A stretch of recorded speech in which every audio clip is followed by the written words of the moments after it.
Hello बच्चों।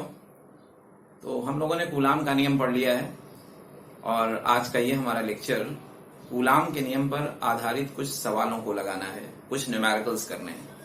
तो आइए आंकिक प्रश्नों को देखते हैं। कूलाम के नियम पर आंकिक प्रश्न न्यूमेरिकल्स देखते हैं। तो पहला एक क्वेश्चन देखते हैं कि जैसे ये एक समबाहु त्रिभुज है ए भुजा का, इसकी प्रत्येक भुजा ए है। समबाहु त्रिभुज हमने एबीसी ले लिया है और इस पर बराबर आवेश रख दिया है हमने तीनों कोनों पर, प्लस क्यू आवेश। तो ये इसका सेंटर कहलाता है, केंद्रक कहलाता है समबाहु त्रिभुज का। केंद्रक को ओ मान लेते हैं। तो अगर यहाँ एक कैपिटल क्यू आवेश रख दिया जाए तो आपको बताना है कि इस पर लगने वाला परिणामी बल कितना होगा। इस कैपिटल क्यू आवेश पर, यह भी प्लस में है, तो इस पर लगने वाले परिणामी बल की गणना करनी है। तो देखिए, इसके लिए सबसे पहले आप इस शीर्ष से इस केंद्र को मिलाने वाली ये रेखा, ये लंब कहलाती है। ये इस बीसी पर माध्यिका है, ये 90 डिग्री यहाँ पे बनाएगी। इसी तरह ये वाली रेखा जो है इसको भी ऐसे मिला दीजिए, ये भी माध्यिका कहलाती है। और ये तीसरी आपकी कोने सी से, ये भी एक माध्यिका कहलाएगी। तो ये इसका त्रिभुज का केंद्रक है ओ। अब ये हमने एबीसी ले लिया है, इसको लंब जो है हमने डाला, इसको डी मान लेते हैं। क्योंकि ये समबाहु त्रिभुज है, 60 डिग्री होगा, तो ये आधा आपका ये 30 डिग्री हो जाएगा। कोणों को भी लंबवर्धक करता है माध्यिका, 30 डिग्री हो जाएगा। तो अब आप इसमें ये एक समकोण त्रिभुज दिख रहा है BDO, इसमें से आपको OB का मान निकालना है। तो जरा देख लीजिए, क्वेश्चन ये है आपका। क्वेश्चन है कि ए भुजा के समबाहु त्रिभुज के कोनों पर प्लस क्यू समान आवेश रखें,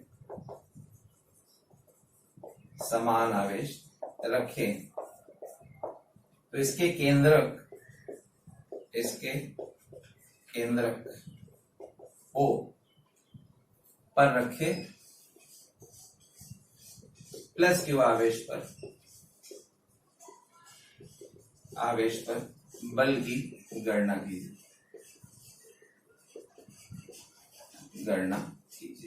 ये क्वेश्चन है। चलिए देखते हैं क्या दिया है। अब देखिए, इस आवेश के कारण इस पे लगने वाला बल की पहले दिशा देख लेंगे। अभी ये प्लस क्यू आवेश, अगर यहां भी प्लस रखा है तो इस पर एक बल इस दिशा में लगेगा, ये कहलाएगा आपका FOA, ये बल हो गया। इसी प्रकार ये प्लस क्यू आवेश है, यहां से इस O पर इस दिशा में बल कार्य करेगा, इसको बोलेंगे हम FOC। और एक ये इधर आवेश रखा है आपका प्लस क्यू, इसके कारण इस दिशा में बल हो जाएगा और इस बल का नाम हो जाएगा आपका FOB।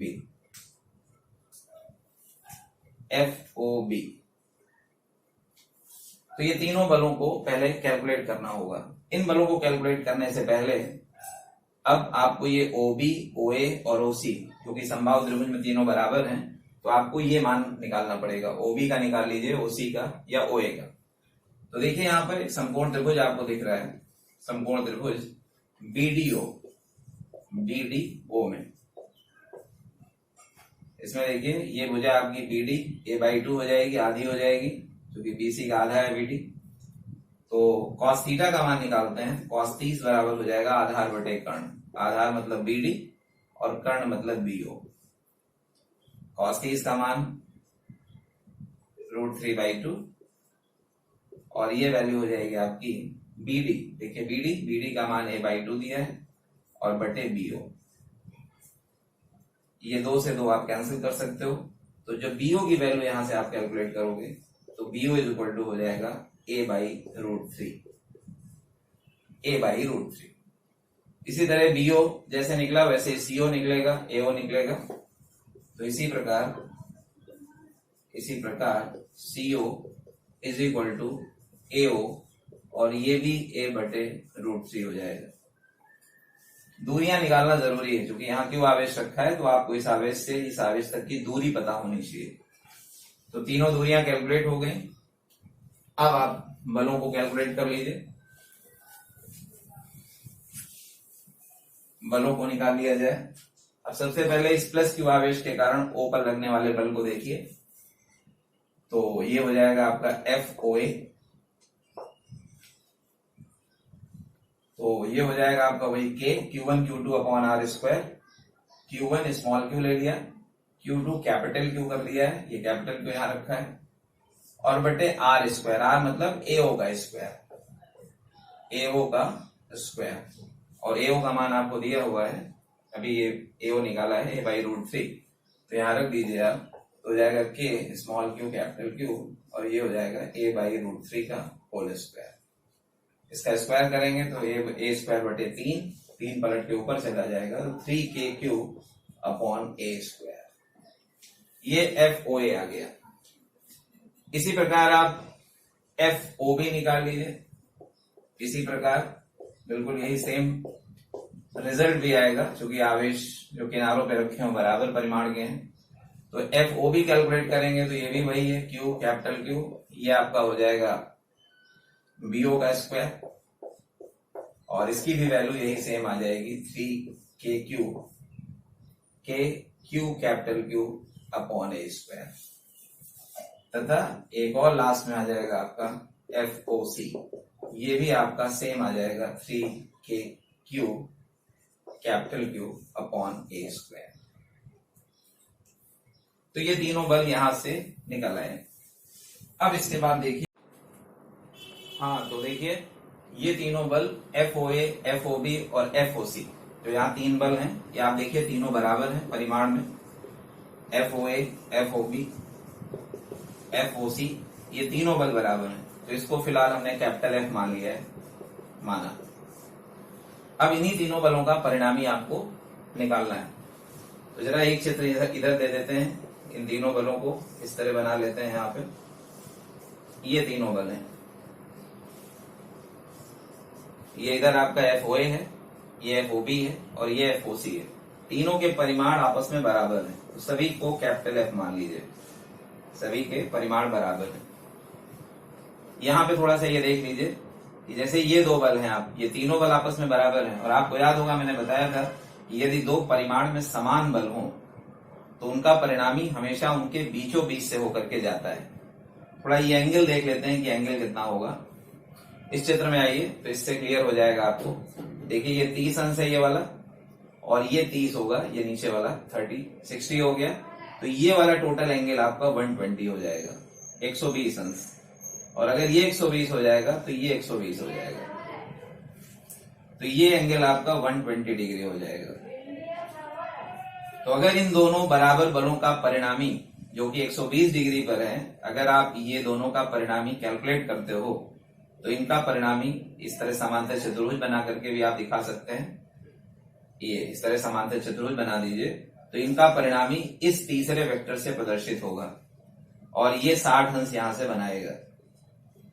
हमेशा दोनों बलों के बीचों बीच से होकर के परिणामी जाएगा, अगर बराबर परिमाण के दो बल हैं तो जरा इन दोनों का परिणामी पहले कैलकुलेट कर लिया जाए। तो इन दोनों का परिणामी हमने थोड़ी देर के लिए कैपिटल F डैश मान लिया।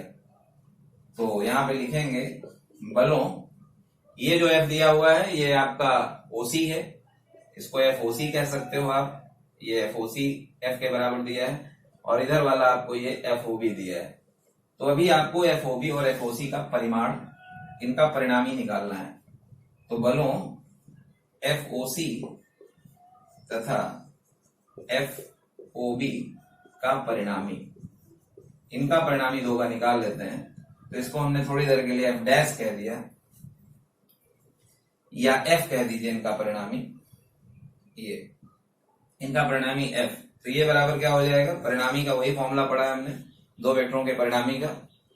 परिणामी R बराबर होता है √a² + b² + 2ab cos theta. तो इसमें पहला वेक्टर आपका FOC है, इसकी वैल्यू F है, तो ये हो जाएगा F² प्लस दूसरा वेक्टर आपका FOB है, वो भी हो जाएगा F² plus a² + b² plus 2ab cos। अब दोनों वेक्टरों के बीच का कोण देखिए, OB और OC के बीच का, 120 अंश, तो ये cos 120 अंश हो जाएगा।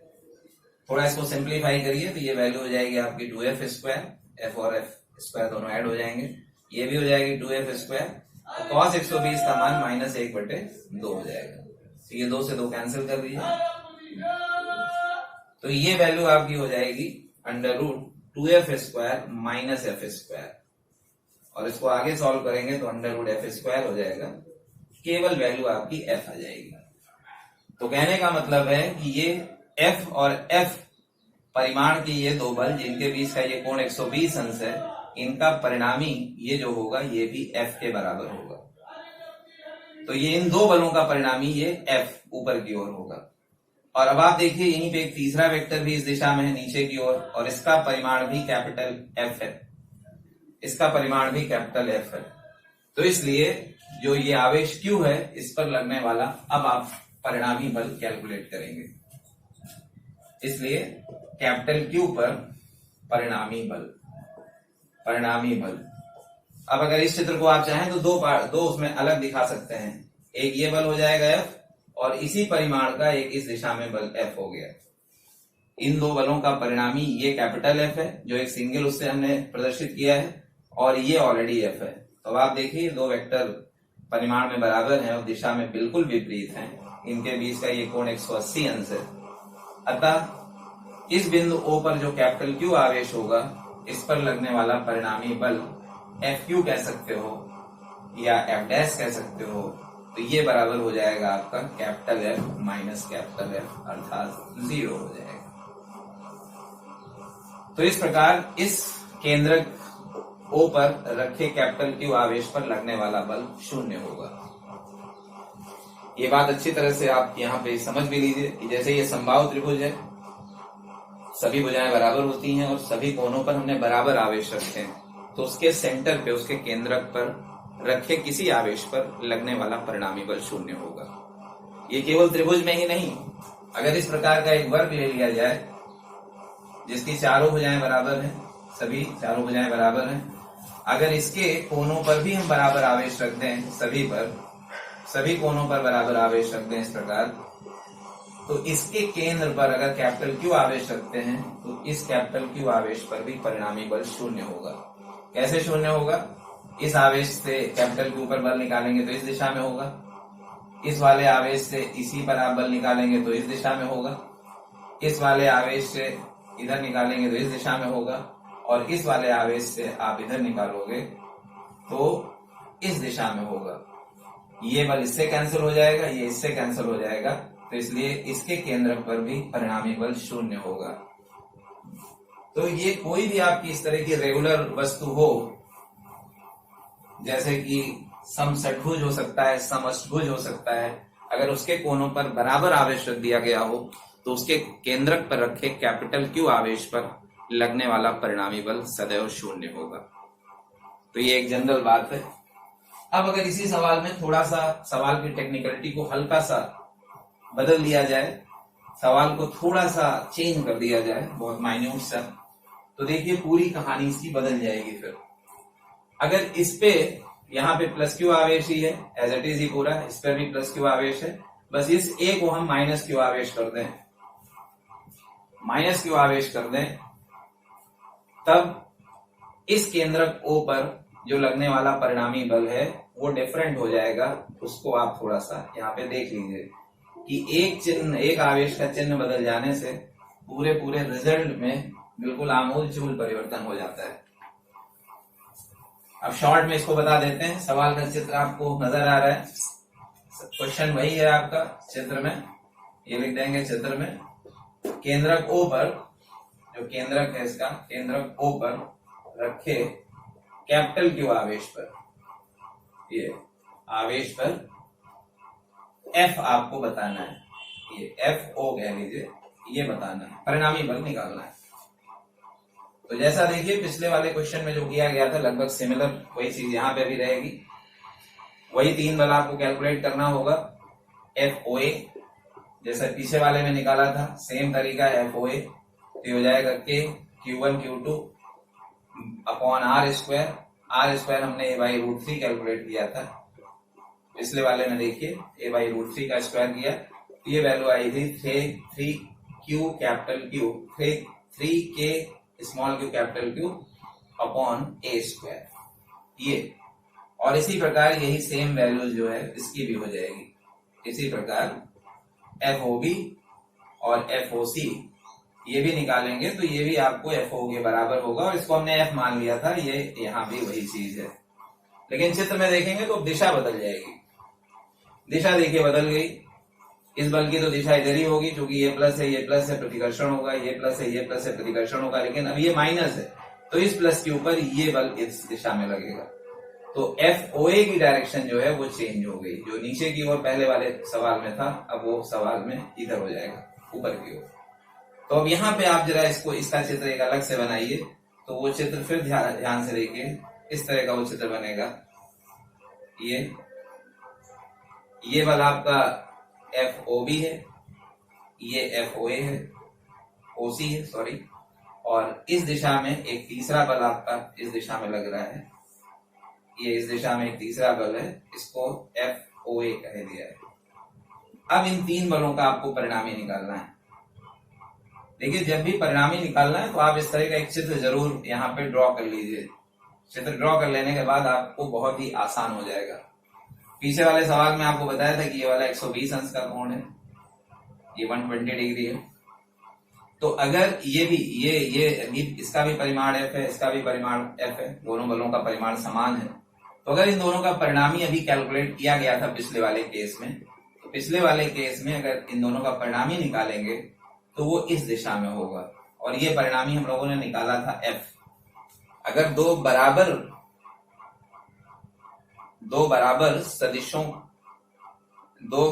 सदिशों के का परिणामी जो होता है, जिनके बीच का कोण 120 अंश है, तो वो प्रत्येक के परिमाण के बराबर होता है।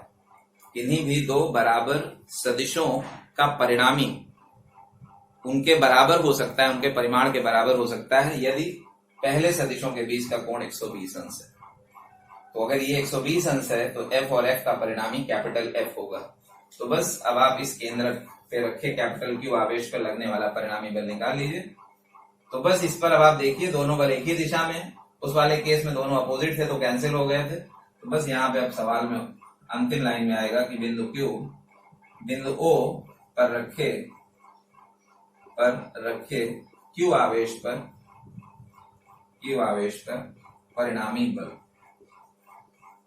परिणामी बल निकाल लीजिए। ये परिणामी बल हो जाएगा F बराबर, ये देखिए ये हो जाएगा आपका FOA और प्लस कैपिटल F। वेक्टर लगाने की जरूरत नहीं है क्योंकि दिशा हम ऑलरेडी इसमें दिखा रहे हैं, एक ही दिशा में, इसलिए दोनों को जोड़ दिया है। और अभी हमने पढ़ा है FOA भी कैपिटल F के बराबर है, तो ये F और F आपका 2F हो जाएगा। ये इसको डैश कर दीजिए, थोड़ा डिफरेंट रहे, परिणामी बल F डैश कर दिया है। और F की वैल्यू उठा के रख दीजिए, ये F है तो ये वैल्यू जब आप इसमें रखोगे तो ये हो जाएगा आपका 2, और F की वैल्यू हो जाएगी 3 small q capital Q upon A square. थोड़ा सॉल्व कर लीजिए तो ये हो जाएगा 6 small q capital Q upon A square. बस ये परिणामी बल हो जाएगा, यही आपका आंसर हो जाएगा। अभी आपने देखा कि अगर इस पर हमने प्लस Q आवेश लिया, तीनों पे प्लस Q आवेश था, तो यहाँ पे परिणामी 0 था। लेकिन एक आवेश को हमने माइनस किया, तो अब इस केंद्र पे रखे कैपिटल Q आवेश पर लगने वाला परिणामी बल 0 नहीं होगा। कैसे नहीं होगा? बल वही 3 है जो पहले निकाले थे, वही 3 बल अभी भी हैं, वही तरीका है, सेम है। बस ये जो डायग्राम है यहाँ पर वेक्टरों के जोड़ने का, वो बदल जाएगा। अब आपके ये दो वेक्टर तो एज इट इज पहले वाले की तरह ही थे, लेकिन तीसरा वेक्टर जो पहले वाले चित्र में था वो नीचे की ओर था, इसमें तीसरा वेक्टर इस दिशा में। तो फिर इन दोनों का परिणामी ले लीजिए, तो इन दोनों का परिणामी ये हो जाएगा जो कि इस तीसरे की दिशा में होगा। तो फाइनली इन दोनों को टोटल कर दीजिए, तो बिंदु O पर रखे कैपिटल Q आवेश पर लगने वाले परिणामी बल की गणना हो जाएगी। तो इस प्रकार आप ये क्वेश्चन समझ सकते हैं। त्रिभुज के, चतुर्भुज के आपको कई इस प्रकार के क्वेश्चन बता दिए गए हैं। अब थोड़ा नोट कर लीजिए, इसको रफ कर दें। अब इसके बाद थोड़ा सा एक वैरायटी अलग है, उसको भी देख लेते हैं। आवेशों की साम्यावस्था से संबंधित है। आवेशों की साम्यावस्था, साम्यावस्था का मतलब इक्विलिब्रियम से रिलेटेड क्वेश्चंस होंगे। अब जैसे हमने मान लिया कि यहाँ पर +4q आवेश रखा गया है और इससे स्मॉल a दूरी पर इस जगह पर +q आवेश रख दिया गया है। ये स्मॉल a दूरी है दोनों बिंदु आवेशों के बीच। तो सवाल ये है कि दो बिंदु आवेश 4q और +q a दूरी पर रखे हैं, तो इनको मिलाने वाली रेखा के किस बिंदु पर रखे कैपिटल Q आवेश पर लगने वाला परिणामी बल 0 होगा। सवाल है कि दो बिंदु आवेश 4q और +q एक दूसरे से a दूरी पर रखे हैं, तो इनको मिलाने वाली रेखा के किस बिंदु पर रखे तीसरे कैपिटल Q आवेश पर लगने वाला परिणामी बल 0 होगा। तो इस रेखा को आप आगे बढ़ा लीजिए, यहाँ पर इधर भी कर लीजिए, इधर भी कर लीजिए। देखिए हमारे पास यहाँ पर परिणामी बल 0 होने के लिए तीन अलग अलग स्थितियां हैं। एक स्टेज ये हो सकती है, पहली कह सकते हैं आप इसे, ये दोनों आवेशों के बीच में, ये दूसरी स्थिति हो सकती है, और ये दूसरे आवेश से दाहिनी तरफ तीसरी स्थिति हो सकती है। पहले आवेश से बाईं तरफ पहली स्थिति है, दोनों आवेशों के बीच में। तो हम जरा रख करके देखते हैं कि कहां पर तीसरा आवेश रखें कि उस पर परिणामी बल 0 हो जाए। ठीक है। अब अगर थोड़ी देर के लिए आप यहाँ पे कैपिटल Q आवेश रखते हैं, ये कैपिटल Q आवेश रखते हैं, तो देखिए ये 4q इस दिशा में, इस प्लस कैपिटल Q पर इस दिशा में बल लगाएगा, प्रतिकर्षण, प्लस प्लस को प्रतिकर्षित करेगा, और वो +q आवेश है वो भी इस +q को इस दिशा में प्रतिकर्षित करेगा। तो अगर दो बल, किसी भी आवेश पर लगने वाले दो बल अगर एक ही दिशा में हैं, तो उस पर परिणामी बल 0 नहीं हो सकता है। परिणामी बल 0 होने के लिए सबसे पहली और महत्वपूर्ण चीज ये है कि दो बल अगर किसी बिंदु पर कार्यरत हैं, तो दोनों बलों की दिशाएं विपरीत होनी चाहिए, और दूसरी फिर शर्त ये होनी चाहिए कि उन दोनों बलों के परिमाण बराबर होने चाहिए। तो कोई भी दो वेक्टर तभी उनका परिणामी 0 हो सकता है जब वो परिमाण में बराबर हो, दिशा में विपरीत हो। आप देख रहे हैं चूंकि दोनों बल एक ही दिशा में हैं, तो इस फर्स्ट रीजन में इस बिंदु पर आवेश को रखने पर परिणामी 0 नहीं होगा। इसी तरह इधर भी आप रख करके देख लीजिए, थर्ड रीजन में अगर यहाँ पर आप +q कैपिटल Q रखते हैं, तो ये +4q ये इस दिशा में एक बल लगाएगा प्रतिकर्षण का, और ये +q भी इसी दिशा में प्रतिकर्षण लगाएगा, फिर दोनों एक ही दिशा में हो गए, तो इस क्षेत्र में भी परिणामी बल 0 नहीं होगा। तो अब हमने ये मान लिया कि जो बड़ा वाला आवेश है, ये a यहाँ की दूरी है दोनों आवेशों, बिंदु आवेशों के बीच की, तो हमने मान लिया यहाँ से x दूरी पर एक बिंदु हमने यहाँ ले लिया, कोई भी बिंदु ले लीजिए, मान लिया P हमने कर लिया, तो P पर हमने मान लिया कि परिणामी बल 0 होगा। यहाँ पर कैपिटल Q आवेश रख करके देखते हैं क्या होगा। तो ये दूरी यहाँ से यहाँ तक हमने x ले लिया, तो टोटल दूरी जो कि a है, तो ये वाली दूरी आपकी a - x हो जाएगी, ये वाली। तो देखिए कैपिटल Q पर एक तो 4q आवेश लगाएगा, ये 4q इस दिशा में बल लगाएगा, और ये कैपिटल Q जो है इस कैपिटल Q पर इस दिशा में बल लगाएगा। तो चलिए एक को हमने मान लिया थोड़ी देर के लिए F1 बल कह दिया, और एक इधर वाले को हमने F2 कह दिया। तो बस सब कैलकुलेट कर लेते हैं कि कैपिटल Q पर जो दो बल हैं F1 और F2, दिशाओं में आप देख रहे हैं दोनों विपरीत हैं, तो यहां लिखेंगे कि कैपिटल Q आवेश के संतुलन में होने के लिए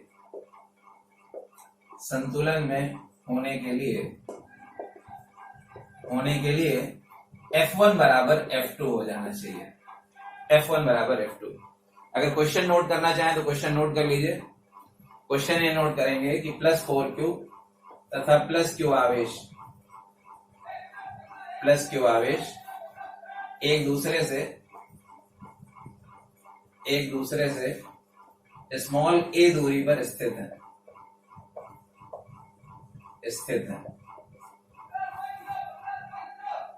इनको मिलाने वाली रेखा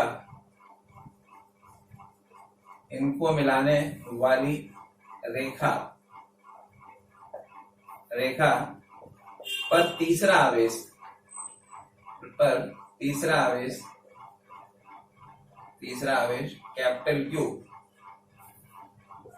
कैपिटल Q कहाँ रखें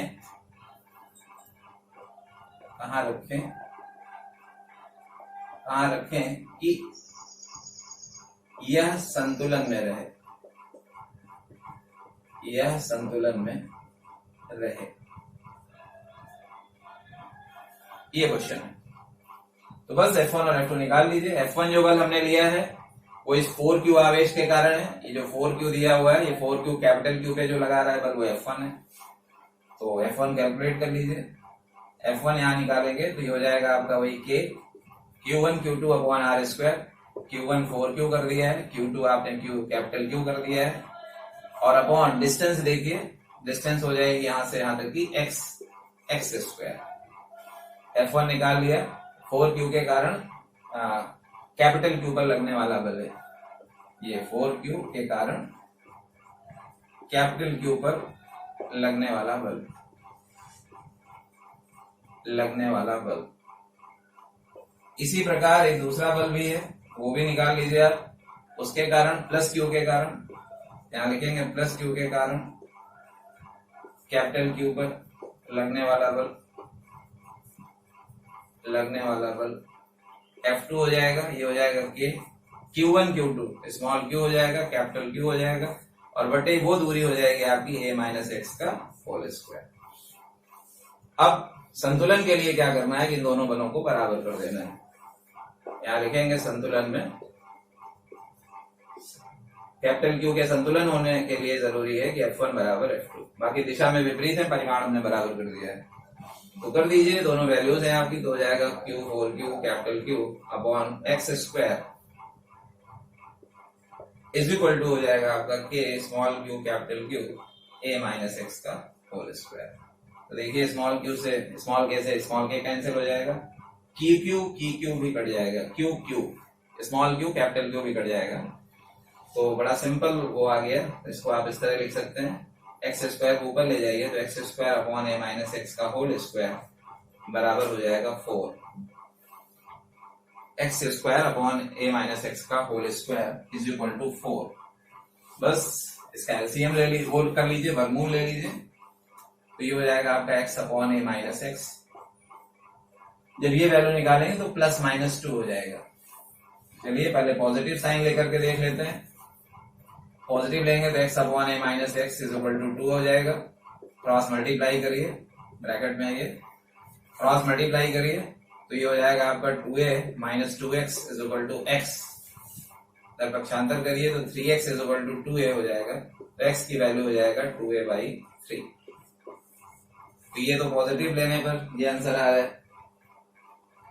और इसी तरह आप दूसरा ले लीजिए, नेगेटिव भी देख लीजिए करके, नेगेटिव लेने पर नेगेटिव साइन, ये हो जाएगा आपका x upon a minus x, और ये इज इक्वल टू हो जाएगा -2। यहाँ भी क्रॉस मल्टीप्लाई करिए तो x इज इक्वल टू हो जाएगा -2a प्लस 2x। इस x को उधर पक्षांतर करेंगे, देख लीजिए -2a प्लस 2x, तो 2x को इस साइड ले आइए तो ये हो जाएगा आपका x minus 2x is equal to -2a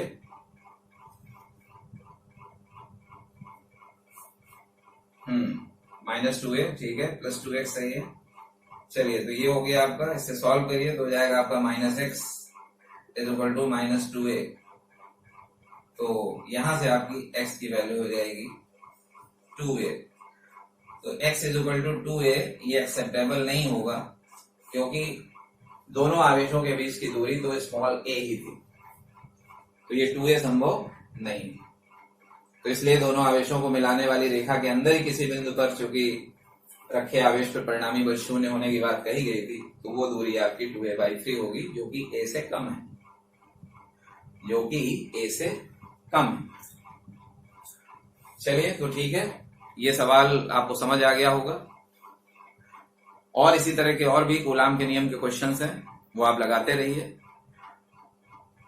और हम लोग नेक्स्ट लेक्चर में अब पढ़ेंगे वैद्युत आवेश, वैद्युत क्षेत्र एवं वैद्युत क्षेत्र की तीव्रता।